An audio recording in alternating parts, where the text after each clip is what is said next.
Pidato kenegaraan Presiden Joko Widodo syarat dengan ajakan persatuan dan kesatuan seluruh elemen bangsa. Salah satu yang disinggung Jokowi adalah kerjasama elit politik dalam roda pemerintahan 5 tahun ke depan.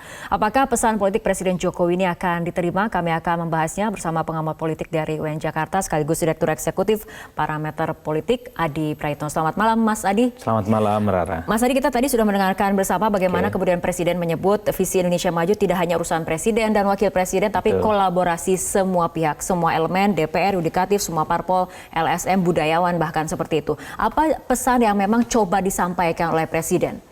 Saya kira ini adalah karakter dasar dari kepemimpinan Jokowi sejak awal. Jokowi adalah pemimpin pluralis, bahwa kemajuan visi Indonesia itu tidak mungkin hanya dibebankan kepada Presiden dan wakilnya, tapi butuh kerjasama dari sekian banyak stakeholder, eksekutif, yudikatif, legislatif, ada LSM dan partai politik. Ini yang sebenarnya kenapa disampaikan, karena momentumnya adalah kemerdekaan.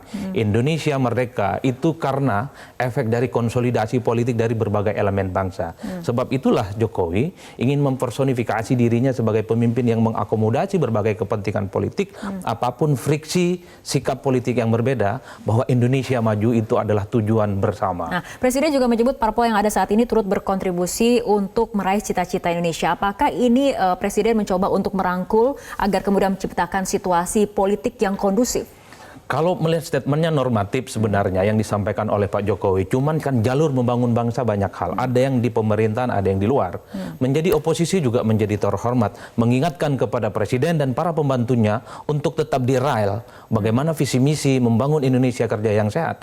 Itu tidak salah jalan, sehingga oposisi atau pemerintahan yang tidak menjadi bagian itu menjadi sesuatu hal yang dipantau secara jelas. Karena itu ketika Jokowi merangkul kembali semua eksponen yang hadir, menjadi penting pesannya bahwa konfrontasi politik sudah selesai, saatnya berangkulan, saatnya kita bersatu membangun visi Indonesia, terutama mengentaskan kemiskinan sampai setuntas-tuntasnya, pendidikan yang berkualitas dan semacamnya. Mengembalikan situasi politik yang kondusif ini adalah untuk stabilitas politik juga, tapi harus mulai dari mana untuk kemudian mengarah pada stabilitas politik? Apakah dari penyusunan kabinet juga bisa dilakukan sebagai langkah awal? Saya kira Jokowi sudah punya filosofi dalam menyusun kerangka bernegara. Pertama, menjaga kondusivitas relasi kuasa antara partai pengusung dengan partai oposisi. Sekarang kan sedang dikonsolidasi bagaimana kegaduhan-kegaduhan ini selesai. Yang kedua, saya kira secara perlahan memang suasana politik kita sudah aman dan damai.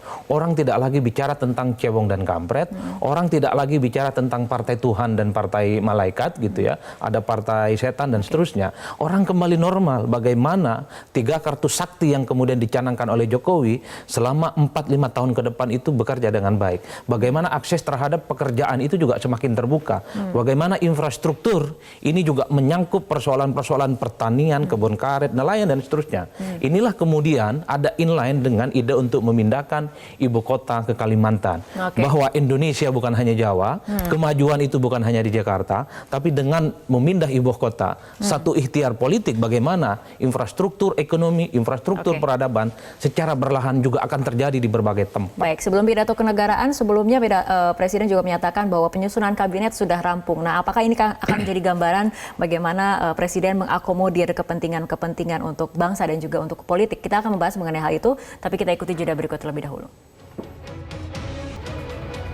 Pemirsa, kita lanjutkan kembali perbincangan Mas Adi. Dalam pidato kenegaraan Presiden banyak kemudian berbicara mengenai persatuan, kesatuan, stabilitas politik, polhukam, ekonomi seperti itu. Apabila kita kaitkan dengan nantinya pengumuman penyusunan kabinet betul-betul resmi akan dilakukan ataupun diumumkan oleh Presiden, seperti apa Anda melihatnya? Saya kira Jokowi sedang ngetes pasar soal komposisi kabinet yang sudah dijelaskan. Ada 45% komposisi bagi partai politik, sisanya itu kalangan profesional. Nah, 45% itu kalau diterjemahkan hanya 15 kursi. Sementara partai-partai pengusung Jokowi itu ada yang sudah minta 10, ada yang minta 40 dan seterusnya. Saya kenapa menyebutkan ini tes pasar? Karena memang kalau melihat investasi politik pemenangan Jokowi hari ini, itu banyak secara mayoritas dilakukan oleh teman-teman partai politik. Jadi kelompok profesional, kalangan relawan untuk Pilpres kali ini itu nyaris tidak pernah kelihatan. Sebab itu sebenarnya Jokowi sedang ingin melihat reaksi pasar akan seperti apa.